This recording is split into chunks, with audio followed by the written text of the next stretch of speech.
I will use this section to introduce you the data analysis method of t-test. There are three types of t-test. One sample t-test, or sometimes called z-test, independent sample t-test, and dependent sample t-test, or sometimes called paired t-test.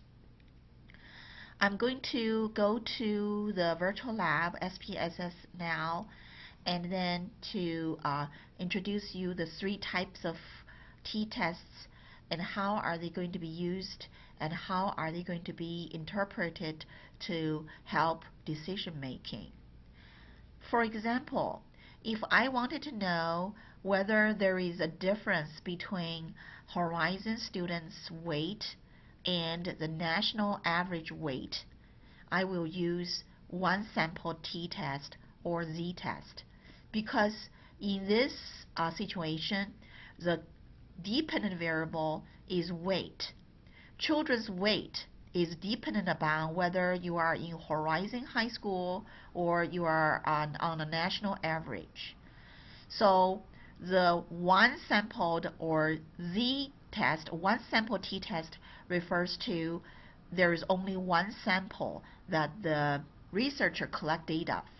That is Horizon school data. You collect the data, the researchers collect the data. However, the national average is an outside population which the researcher of the study did not have any control and do not authentically go to the field collect the data. In other words, you are comparing the data with an outside sample. So that's why it's called one sampled t-test. Even though you're comparing two groups of people, but you only collected one sample. So if I go to analyze, compare means, here is the one sampled t-test or called z-test. So if I click on that, and here my dependent variable is student weight. So I'm just going to move student weight into the test variable here, and I'm going to compare with the national average.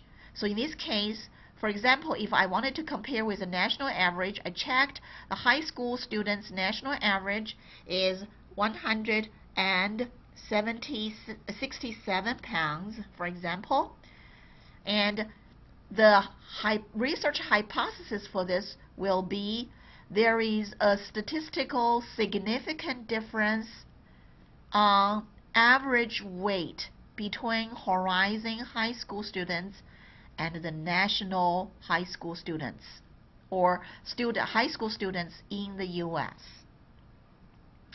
So here is my dependent variable. My independent variable is national average and Horizon high school students. These are two groups. That's why it's called t-test. And then you need to set up the p-value, the probability of taking the risk of error. And we have two types of benchmark. One is 0.05, one is 0.001. So in this case, I'm going to say I'm going to use 0.05 because my sample size is fairly small. I only have 99 cases. If your sample size is large, you can use 0.01 or 0.001, which means that your error is only 1% out of 100, or your error is only going to be 1 out of 1,000. But if I set up my benchmark type 1 error at 0.05, that means I'm willing to take 5% error. That's my benchmark to tell that I'm only going to be sure 95% of the time, and 1% is going to be error, whether it's an estimation error, is a sampling error, is a measurement error, all these different type of estimation errors. That's all together is 5%. I'm willing to take the risk. So I'm going to hit OK. Here is one sample t-test results. When you look at here, you have 99 participants. The mean of Horizon High School students is 170 pounds, 0.4545, and the standard deviation is 56. And when you look at the national average here, remember we typed in the national average of high school students' weight is 167 pounds. So by looking at this two, there are 5.45455 pounds difference between Horizon students and national average. So that's the mean difference here. But is this difference significant?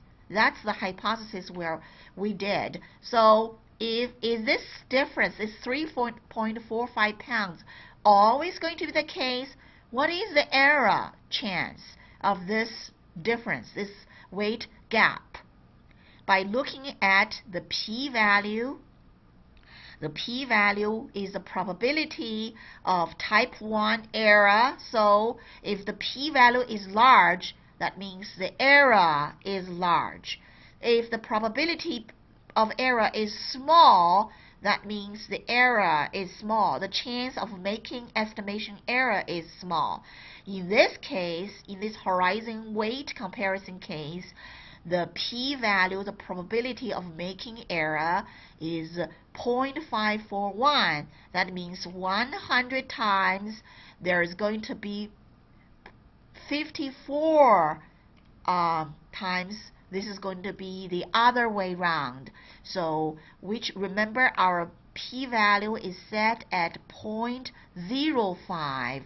This p-value is way much larger than the preset p-value we set as benchmark to reject and accept the hypothesis. So the conclusion of this analysis outcome is there is no significant difference between Horizon High School students' average weight and the national average weight. Even though there's 5.45 pounds difference between national and Horizon, it's all noise, it's all error, and the chance of this outcome is true is only going to be 45%. 54% of the chance this is going to be wrong. So the significance of type 1 error is too high for us to be confident to say there's truly a significant difference between high school, Horizon High School, and national average. So the conclusion is we reject the research hypothesis by saying in reality there is no significant difference on average weight between Horizon High School students and students in the U.S.